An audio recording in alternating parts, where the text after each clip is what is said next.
So marketing is about where a company and society meet. It's everything about that relationship between the company and society.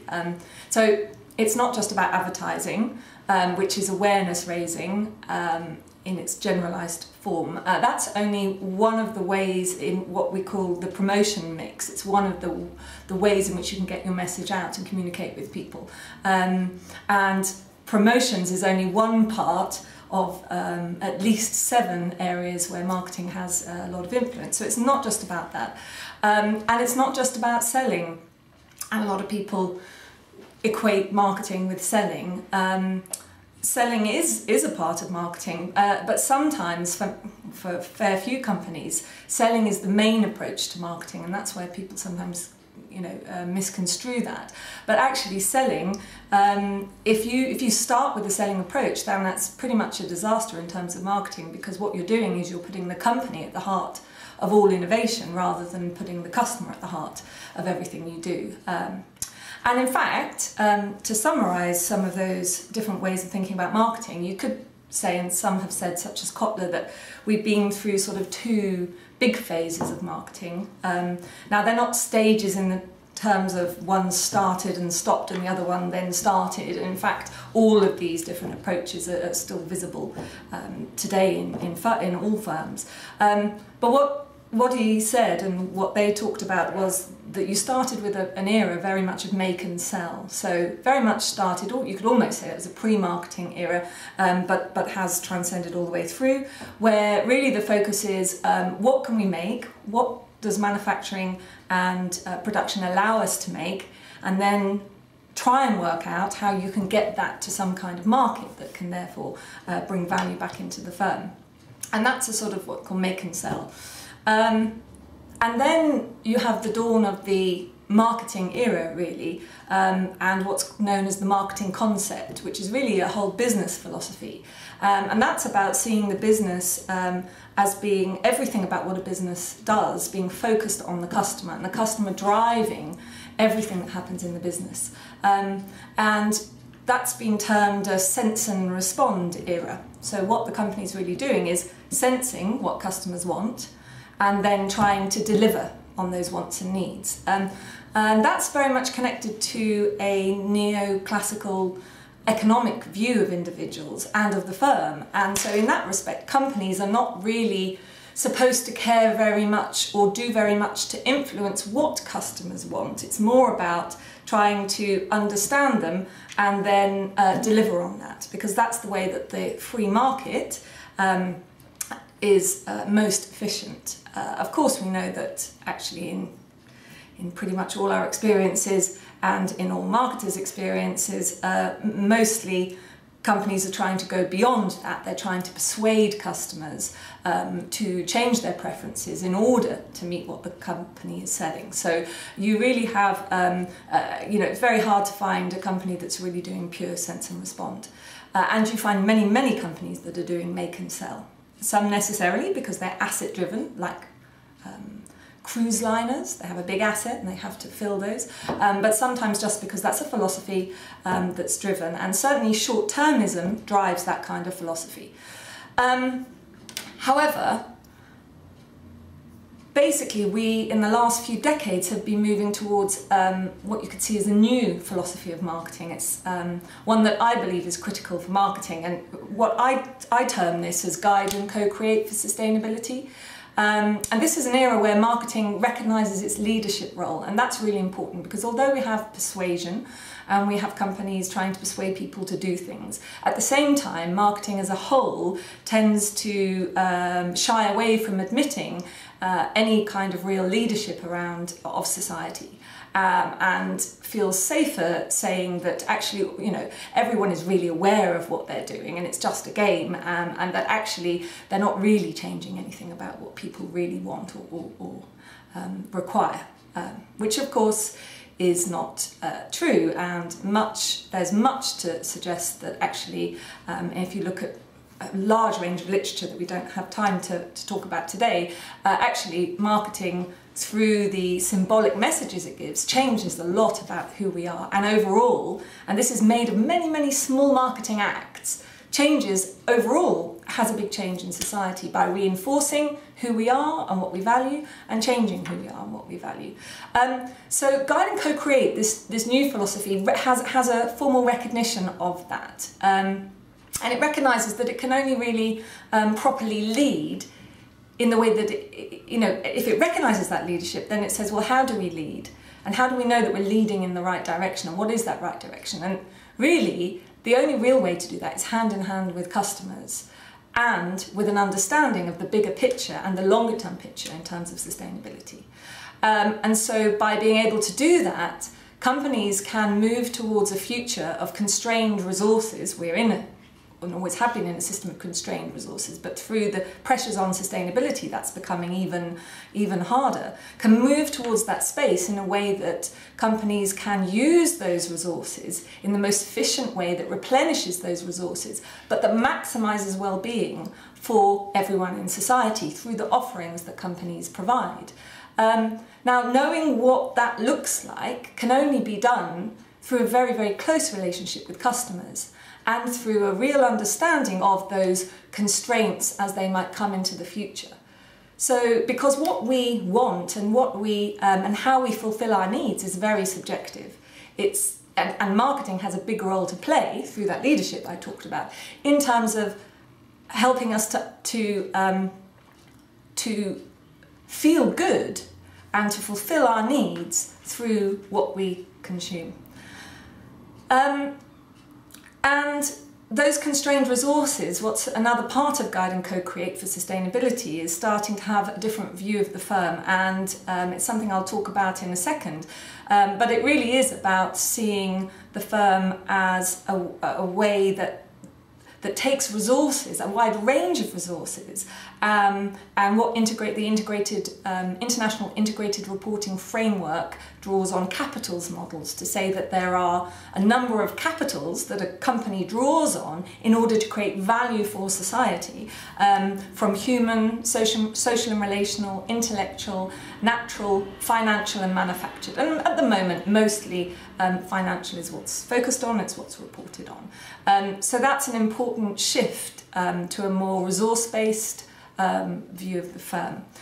But I think that marketing is in a really good place to be able to make that evolutionary step, because there are a few things that have changed in recent years. And when I talk about Guide and Co-Create for sustainability, the Guide and Co-Create part is really already enshrined in best practice marketing. And so when I talk about sustainable marketing, really I'm talking about best practice marketing brought to life with an understanding about sustainability. So a few things that have changed, which in terms of how people are thinking about marketing, is firstly the idea of long-term customer relationships. Relationship marketing is something that has become more and more prominent in terms of what we think as best practice marketing. And a lot of that came from a simple calculation of understanding lifetime value of customers. So, but that small change where we said, people realised, hang on a minute, we're looking at, we're selling product to customers, but we're not really working out if it's the same customer that we're selling it to, and how we can optimise, who are the people who are worth most to us, and actually how much does it cost, in terms of the advertising, the awareness raising, in order to try to recruit new people to buy our products. We're not really doing anything to keep them, but actually, for the people that do keep coming back, our loyal customers, we're not having to spend that amount at the beginning. And so this idea of customer lifetime value really drove a change in thinking about how important relationships are. Because if you can invest in the relationship, then what you do is you spend less investing in the relationship than you do in terms of recruiting. Now that's the sort of cold hard calculations that have underpinned that. But what that's changed to is a much deeper understanding of how the company and society and its customers are really connected, and how they can be connected for the value of both. And there are a number of perspectives around marketing that have driven that. Again, we don't have time to go into a lot of those, but there are plenty of things and plenty of very interesting journal articles that people can read about that. Secondly, there's which is related to that, is more different views about the firm as a whole in terms of, for example, the stakeholder view of the firm, and that is about companies realising that they don't operate in a vacuum and that it isn't just about financial. As we said, it's not just about financial profit, and it's not just about returning financial profit to shareholders, although that's critical and it's enshrined in law, of course. The value of companies in terms of what they can do in terms of making money and in terms of being valuable for the future has a lot to do with every other stakeholder that they impact through what they do. And a lot of companies now are thinking about the sort of the right to, the right that they have in society to exist. And that the laws and structures we have that allow those to exist are only because society says that that company is, can exist. And so I know companies like IBM, but others are really starting to think about that, that sort of right to do business. And so that realization that stakeholders are very critical changes the way a company sees itself in the world. And they also realise there's a view that's coming through as well that customers are citizens and citizens are customers. And so again, compartmentalising people who buy your product as one sort of person and seeing them only as consumers is bad for society, but it's bad for the company, because that person is a whole person, operates in very many different spheres, and what that person feels about their company translates into those other spheres where that person lives. And as a whole, if we see people as consumers and not as citizens, then we're limiting their ability for well-being, and that's also something that is starting to be really understood. And another thing is that companies are really starting, we've talked about branding for many years and it's come up the agenda, but people are really starting to realise how critical their brand is to their value. And that when we talked about that right to trade, that very much is also keyed into their brand, which is why companies spend so much on PR. It's part of that deep brand building, but also in terms of their campaigns. In fact, everything that a company does should be about their brand building, building their identity and their reputation, but in a more deep and lasting way. And I'll go into a bit more into that in a minute in respect to social enterprises particularly, and the importance of brand building and identity building. But so you could say through all these sorts of changes, and there are just a number of them actually, they've been coming from all different sides for many, many decades actually.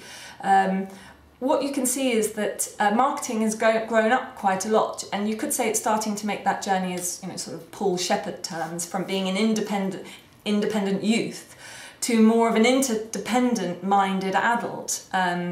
Of course, that's not true of all companies, just as it isn't true of all humans or all cultures, but really it's that, okay, so no, we're not operating in a vacuum, and we do need to start thinking about us in relation to all other things in a connected, holistic way, and then starting to understand the real value that can be created for that company as a result of that different way of seeing things. So as I say, really for me, sustainable marketing, and just to quickly define that, I think the most useful way of conceptualizing it is that you have two main parts, and the one is marketing sustainably, and that's everything that's more resource-based about a company. So that might be the way it designs its supply chains to maximize efficiency. It might be the kinds of paper that's used when it uses paper promotional products.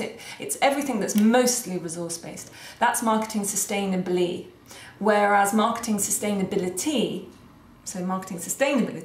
that very much is around the behaviour change and influencing society piece, which many companies are doing really quite a lot on. So those two together are sustainable marketing, and you really need to be doing both to be consistent and coherent in what you're doing. But they both require very different sets of skills and understandings about sustainability and about customers, but they all work together. And so in the context of everything that I've just talked about, and in terms of how companies can, like social enterprises specifically, but all organisations, can move more towards sustainability. Marketing, as the key interface between the company and society, which should be guiding all of the strategic direction of a company, is absolutely critical. So I would argue that you can't be a sustainable company if you're not doing sustainable marketing. But that then begs the question, what precisely do we mean by that? So I've given those broad categories. That doesn't really give a lot for companies to be able to go on in terms of being able to say where they're heading, how they can benchmark themselves against each other's, what their KPIs are, and really starting to have those critical conversations. At the moment, it's very woolly, it's very subjective, and it's very much something that people report in a sort of, as with sustainability in general, often we'll pick the good bits and we'll say, hey, look, aren't we doing some great stuff in marketing? So I was commissioned by Friends of the Earth to write a big idea for them around sustainable marketing, in terms of the key question was, how can we reform marketing for sustainability?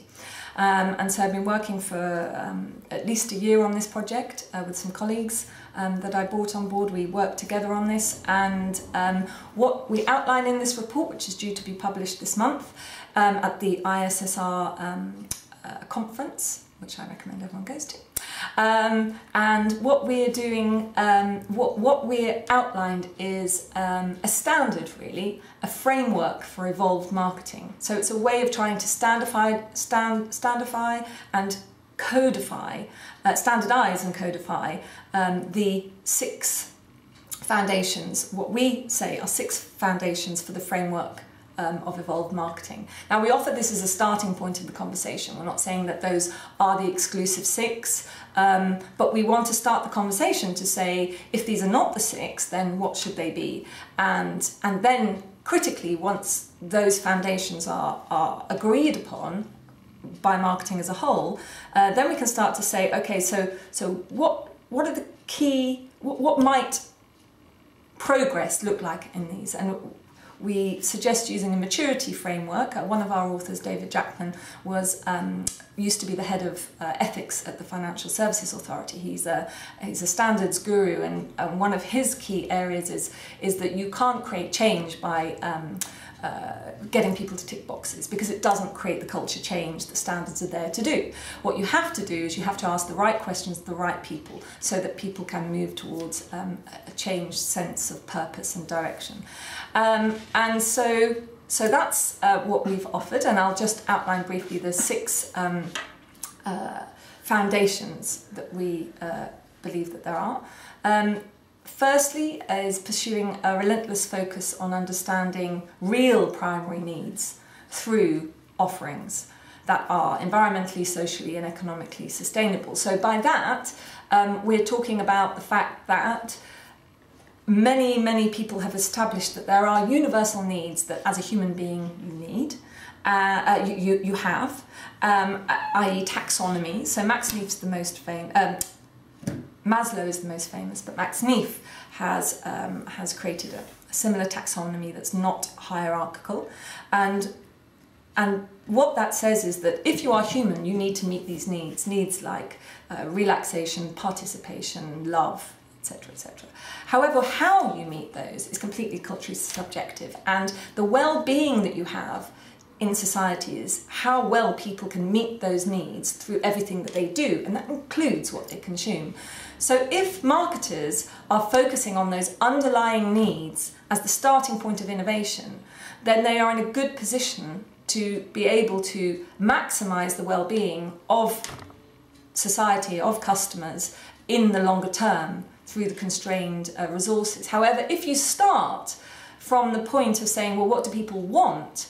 You're starting from the point at which culture has already dictated, in an era of cheap and plentiful fossil fuels, how we should be living our life in order to maximise our well-being. So to be able to transform our society in the way that we need to do, to decarbonise by 2050, we really need to be thinking much more radically, but starting from the point of real needs.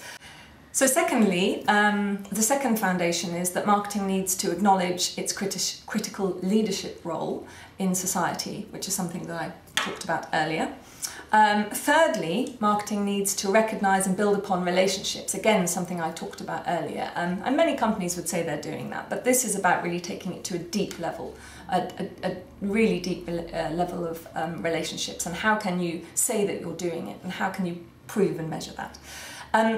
Fourthly, adopting a long-term sustainability mindset. So this is really about the issues around short-termism that people know affect all kinds of business. How can we create a more long-term mindset that considers sustainability? So that's really about culture change. Fifthly, taking a rigorous approach to measuring sustainability of all marketing decisions. And again, that's about key performance indicators, KPIs. It's about starting that discussion so that there are standardised ways of measuring sustainability in marketing across sectors. And those might be sector specific or they might be generalised. And lastly, to put marketing at the heart of all organisational strategic decisions. So that sustainability can drive the organisation from the customer, because that's what marketing does.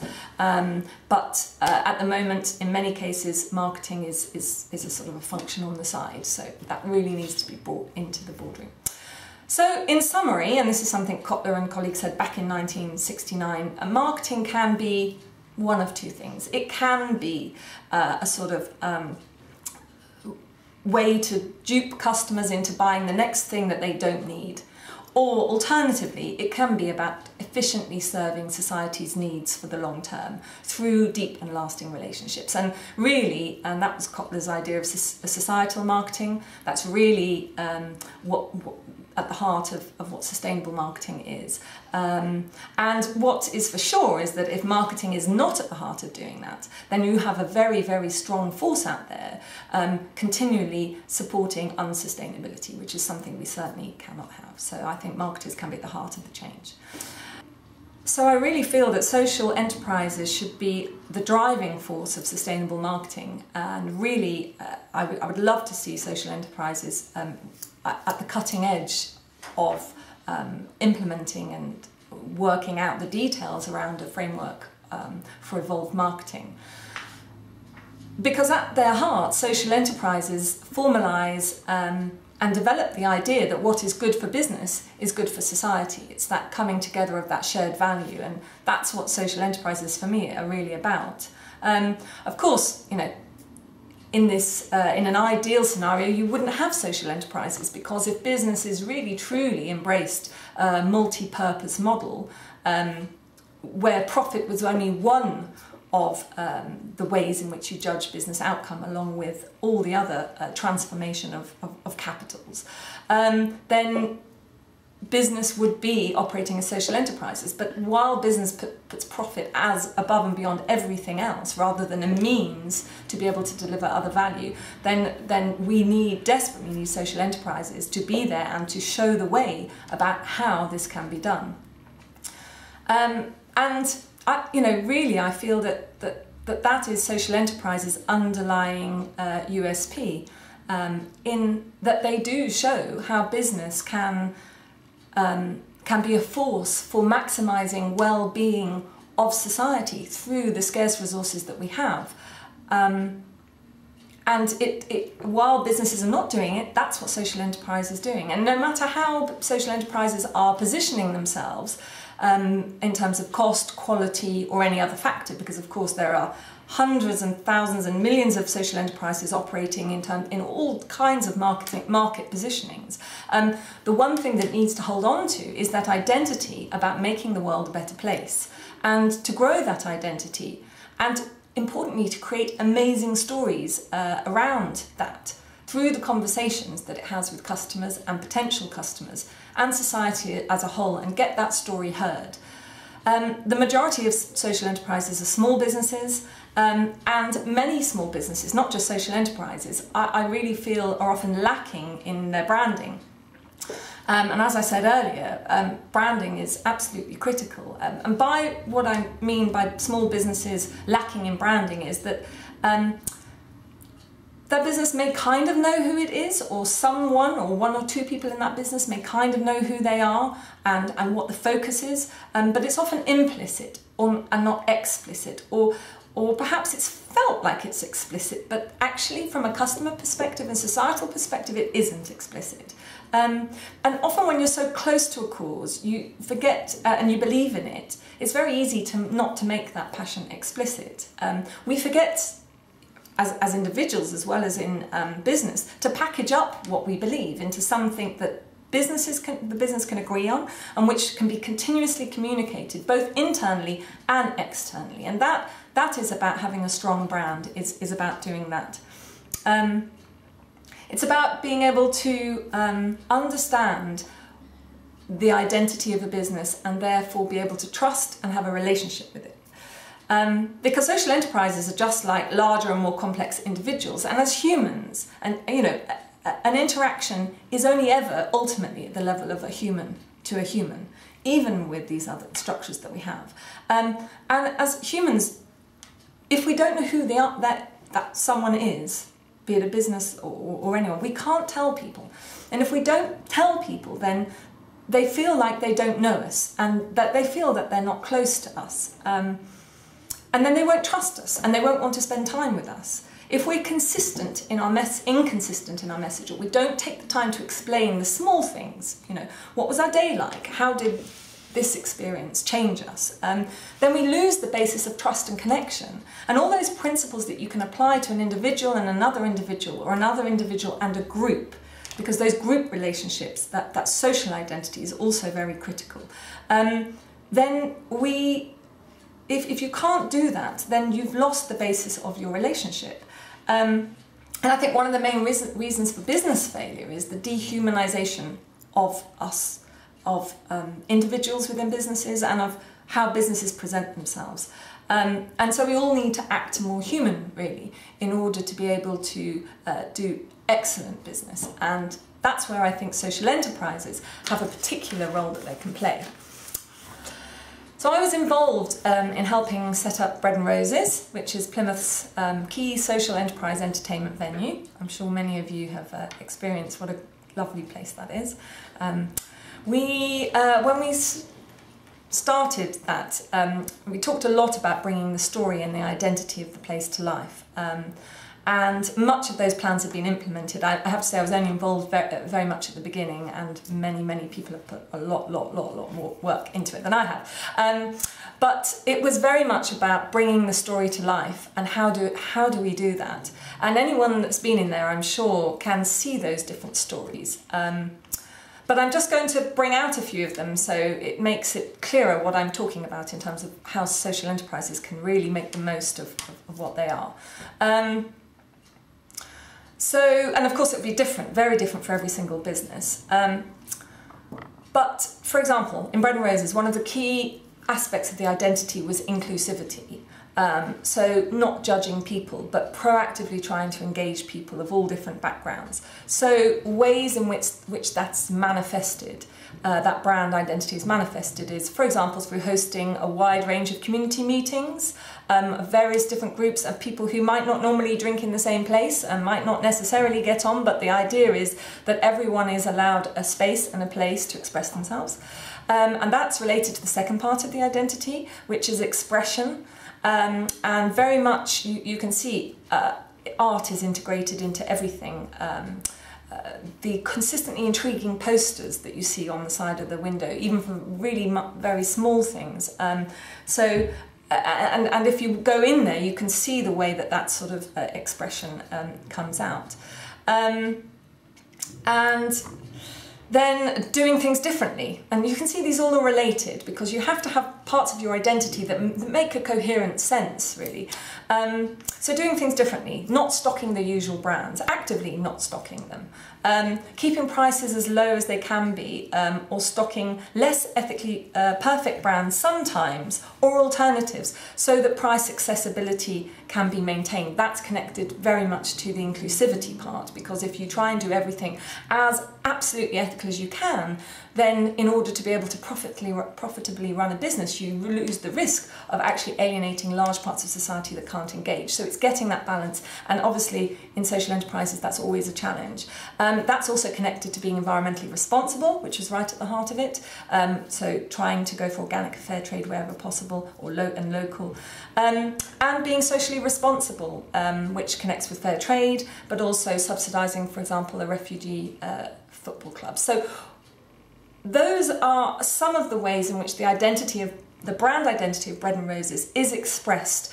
And the idea of an identity is that you should be able to know, and anyone who has understanding of that brand should know in any circumstance, what kind of decision would that brand make, would that company make. And the same as with a person. I know that person because I know in that circumstance the kind of decision they would make. And if you have that level of relationship and understanding, that's where you can really move forward.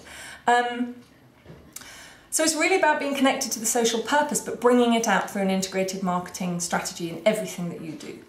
And of course there are minimum standards to that identity that come just with being a social enterprise. And I think making those clear as an industry is very useful, so that living that and making the most of that social enterprise brand, as well as the brand of that particular cause and the particular culture that drives what that social enterprise does. So in summary, social enterprises have one key thing that most for-profit businesses don't have. They have a truly compelling story about purpose that is waiting to be told, about a love of humanity, about care and compassion and innovation and the potential of humans to make the world a better place. That threads through everything that a social enterprise does. Businesses can do it, but it's something that is part of being a social enterprise. If that story can be told clearly and consistently enough, and that story can permeate through everything about the business, all customer interactions, all done with the same care and respect that you do for that social purpose, and with that same culture at its heart. If you're a fun-loving business, it's done in a fun way, etc., etc. And if the joy of the story can become connected to the customer's experience buying that product or that offer, doing something as mundane, for example, as perhaps drinking tea, then there's nothing stopping a company in that respect, because it's that experience and that human connection that humans are wanting to feel. And in many, many customer interactions, we are not allowed, and we're certainly not promoted to feel like that. So humanizing that process of being a citizen through what we consume is something that social enterprises can capture and really make the most of for the benefit of themselves and society. And that further knock-on benefit of making that story salient is helping people experience the joy of helping others. If they're helping others through purchasing from that social enterprise, but they don't really feel that joy of helping others, then there's a lost opportunity to affect them at the level of their identity. And at the moment, in the Centre for Sustainable Philanthropy at Plymouth University here, we're very much focusing on how, for example, marketing in not-for-profits affects donors. And so what we're really talking about here is, how does marketing within social enterprise affect society through customer experience? And I think if social enterprises can really understand sustainable marketing, therefore, and do it really well, then I think both society and social enterprises will benefit.